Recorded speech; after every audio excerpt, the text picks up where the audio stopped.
This is the warning. Let me introduce you to Ryan Walters. He is the superintendent of public instruction in the state of Oklahoma. And this man is ignorant about American history. Let's watch him sit down with Pamela Brown on CNN. It's amazing. The books you bought from what you raised in your Twitter handle, I just saw a link to that, was the Trump-endorsed Bible. That's $60 a pop. There are many Bibles available that are less than half of that. Why are you using the Trump-endorsed Bible? What do you say to critics who argue this is clear-cut political pandering right here? What I would tell critics is we're going to teach American history in Oklahoma. So that includes the Bible, the Declaration of Independence, the Constitution, and Bill of Rights. They are all included in this Bible that we've purchased. The Bible will be back in every Oklahoma classroom. Here is the Chinese-made Trump Bible. And for those of you listening, the Declaration of Independence, the Bill of Rights, the Constitution of the United States of America are not part of the Bible. They should not be politicized as part of the Bible. And most faithful people, most devout people would appreciate what Ryan Walters is doing is blasphemy. Now, Ryan Walters is doing two things, really three, if you count abusing our children, American children, which is what he's doing. But the first thing he's doing is trying to program kids, to indoctrinate them. That's what this is. This is an act of indoctrination, political indoctrination. The superintendent of public instruction in the state of Oklahoma has spent taxpayer money buying Chinese-made, Donald Trump-produced Bibles and filled Oklahoma's classrooms with them, and then refuses to answer any questions about where his authority comes from to impose state religion in the state of Oklahoma. I want to talk to the kids in Oklahoma, to the high school students, to the middle school students. Disobey this. When this happens in your classroom, stand up, turn around, walk out into the hallway, and stand there silently and respectfully until the farce is over and your education can begin. If you're in school, you know that you've been locked out of your school during the COVID years. And now this fool, and there are a lot of fools who are adults, is locking you out of your education again. He's trying to make you a guinea pig, a social experiment. And the good news is you are an American and you have rights. And the grandest of them all is this one, the First Amendment. I'm going to put it up on the screen. Congress shall make no law regarding the establishment of religion in the United States. And by the way, this is among the greatest and most profound ideas in history, that not only would we not have a king, but that the king would not tell the people who to worship. We have religious freedom in this country. Civil disobedience is righteous and it's moral. Students, you may get detention. That's okay. Sometimes doing the right thing has a cost. Take it like the young men and women you are, and then do it again. Organize in the morning, before school, and after school. When this starts, walk out. And the first people leading the way should be the students who are the most faithful of all, that believe in God, that worship devoutly, but also are patriots and understand the separation. We will not be mandated to believe in Trump's beliefs. I will not. My children will not. Ryan, you are invited on this program at any time to debate American history, to talk about it. And I'm going to be very direct with you. I don't think you're smart enough to come on this program and do it. I think you're ignorant and you have a wafer-thin knowledge of it. You're poisoning our kids. And if you think you're not, then you ought to easily be able to come onto a program like this, and you ought to be able to show me what the truth is. You ought to be able to humiliate me if I'm wrong. Let's have at it.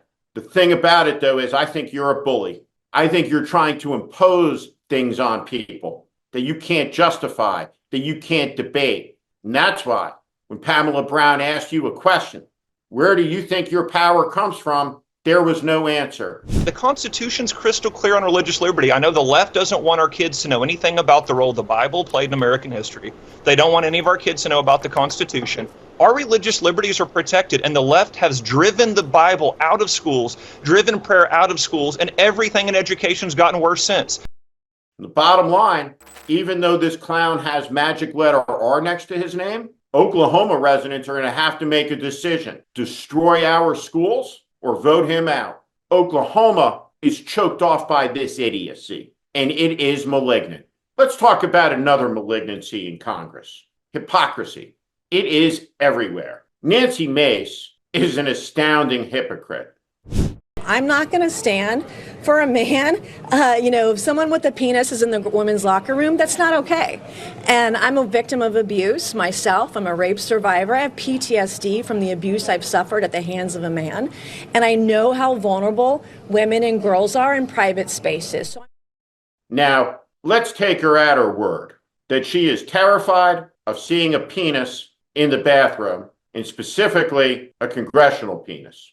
Now, is this the same Nancy Mace? Remember the congressional prayer breakfast? And when I woke up this morning at 7, I was getting picked up at 7:45. Patrick, my fiance, tried to pull me by my waist over this morning in bed. And I was like, no, baby, we don't got time for that this morning. I got to get to the prayer breakfast, and I got to be on time. And a little TMI. She's moved on from that guy, by the way. At any rate, Nancy Mace isn't standing up for women's rights. And Nancy Mace isn't actually afraid. What Nancy Mace is a bully. She's mean, just nasty. She was one of the first women into the Citadel, and no doubt she was treated as a stranger there. She was abused there. How does she treat the newcomer? Is she treating the Congresswoman-elect from Delaware as Christ instructs? What she's doing is trying to, through her cruelty, ostracize someone, make them scared. And it's happening in the United States Congress because she has low character. Now, the hypocrisy is everywhere. Markwayne Mullin, one of the great clowns of the U.S. Senate and from Oklahoma, unsurprisingly. Here's Markwayne Mullin showing us his conscience. He's offended by Matt Gaetz. You got to think about this guy. This is a guy that the media didn't give a time of day to after he was accused of sleeping with an underage girl. And there's a reason why no one in the conference came and defended him, because we had all seen the videos he was showing on the House floor that all of us had walked away of the girls that he had slept with. He'd brag about how he would crush ED medicine and chase it with an energy drink so he could go all night. But he changed his mind. We've already heard from the lawyer, from some of the people who did testify to the House Ethics Committee, that he had a client who testified that she had not only seen him pay for sex with women, but also engage in sex with a 17-year-old woman at a drug-fueled party. Is that something that concerns you? Well, if it is true, and I mean it, I got to say that, if that is true. Now Matt Gaetz should be the Attorney General of the United States because Markwayne Mullin trusts Trump. He's a stooge. Markwayne, all I know is never trust a guy with two first names. And there's the Florida Congresswoman talking about her friend Matt Gaetz. For the senators that are coming forward and stating that they need to read this testimony, let's look into these people's stocks portfolios and how they're becoming multimillionaires off of $175,000 a year.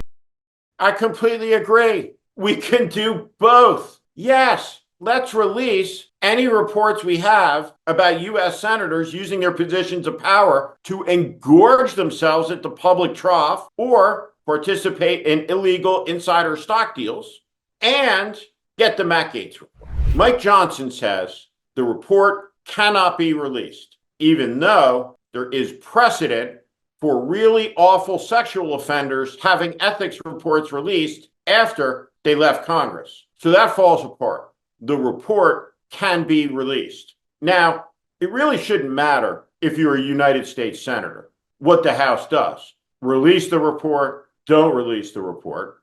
The United States Senator's position should be there's no chance that Matt Gaetz gets a confirmation vote unless and until I read the House report. Question then becomes, does he get recess appointed?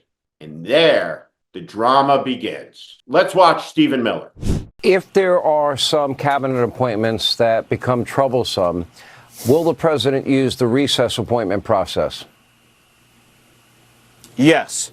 The president has won a mandate, and he will use all lawful constitutional means to fulfill that mandate on behalf of the people who voted for him in record numbers.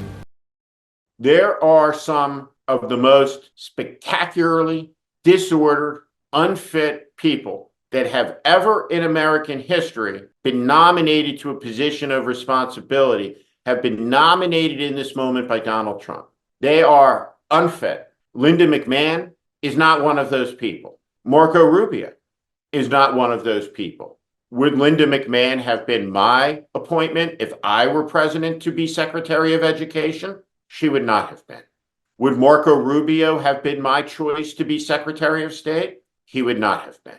If I were a senator, I would vote for both of them because the president won the election and has prerogatives, and they should include being able to pick the people he wishes to have around them, with exceptions. If a president's judgment is impaired and he picks moral degenerates, conspiracy theorists, morning television hosts, and generally speaking, clowns to the left and goofballs to the right, then the framers of the Constitution, the founders of the country, put into place a release valve, which gives the United States Senate the power to advise and consent on the nomination, a check on power that says, no, we're not going to have Pete Hegseth, credibly accused of raping a woman a few years ago, to sit atop America's military chain of command. He's unqualified, he's unfit, and he has white nationalist tattoos all over his chest, which made him ineligible as a National Guardsman to command a squad on Biden's inauguration. There's Tulsi Gabbard, a dupe, an unfit, unserious, not particularly bright person who is so spectacularly unqualified to be the National Director of Intelligence that she makes Pete Hegseth look like Eisenhower. There's Robert F. Kennedy, who leaves a trail of pain and suffering in his wake wherever he goes. An addict, a liar, a narcissist, a conspiracy theorist, a junk scientist who will kill a lot of people in the public health departments. And lastly, Matt Gaetz, the chief law enforcement officer of the United States, the Attorney General, a guy who, when he was a congressman, walked around on the floor and, well, why don't you tell us again, Markwayne? You got to think about this guy. This is a guy that the media didn't give a time of day to after he was accused of sleeping with an underage girl. And there's a reason why no one in the conference came and defended him, because we had all seen the videos he was showing on the House floor that all of us had walked away of the girls that he had slept with. He'd brag about how he would crush ED medicine and chase it with an energy drink so he could go all night. When the Trump wrecking ball slams into the upper house of the American Congress and obliterates its constitutional function, historians in that instant will mark it and point to it as the instant the republic fell and an American Caesar rose. Trump in that moment will be the most powerful president this country has ever had. He will be unrestrained by a Senate. He will control a House. He will control the courts. He has been declared above the law. He has been declared immune from it. And then the prosecutions will begin, and people like this will sit on morning television and tell you everything is A-OK. We were flooded with phone calls from people all day, literally around the world. Very positive, very supportive, going, I understand what you did, et cetera, et cetera, et cetera. But once in a while, I would get a text or a call from someone and go, oh man, I hope you're doing okay. And I call him back and I go, well, Eddie Glaude was one of them. I go, Eddie, are you on Twitter? And he goes, I am. I go, okay, well, I'm not. So we've had a good day. Mika just had a wonderful event, and it's fantastic. It's good because it's good for them, because they're in the mix, because they get to go to the Christmas party, because they get to go to the state dinner, because they get to cash their $10 million $1 a year paychecks bullshitting you while sucking up to power, then telling you it was for you, and what they do, journalism, is for you too. The contempt the American people rightly have for the bullshitters and for the fraudsters and for the sanctimonious blowhards who sneer at them and condemn them, elected Donald Trump, who will now steamroll over them in another act of abuse. And the abuse won't stop until someone, somewhere, rises up in this country, looks into the camera, says, E pluribus unum, do not be afraid, follow me, we're going to the mountaintop. It will happen, maybe not tomorrow, but these bullies and these hypocrites and these thugs will be turned back from the temples of our democracy. It will be a joyous day. It will be an idealistic hour, and it will be a day for all Americans to celebrate. This platform will do everything it can to help get us there. It will oppose the bully in the public square fearlessly. It will oppose the government thug that tries to take rights away from the most vulnerable American fearlessly. It will oppose insanity. It will oppose lying. It will oppose self-dealing. It will oppose corruption. It will oppose the stripping away of women's rights, the rights of minorities to vote, to participate, to speak. And it will oppose the religious indoctrination by Christian nationalists of our children. We will speak up for the right here.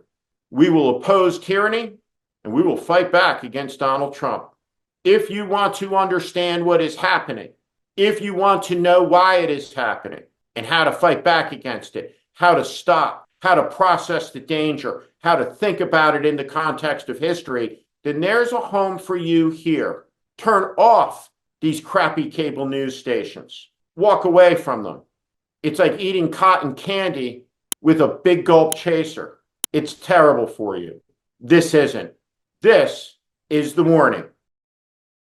I'm Steve Schmidt. This is The Warning, and I invite you to subscribe on our Substack, on our YouTube channel. Follow us. Welcome to the community.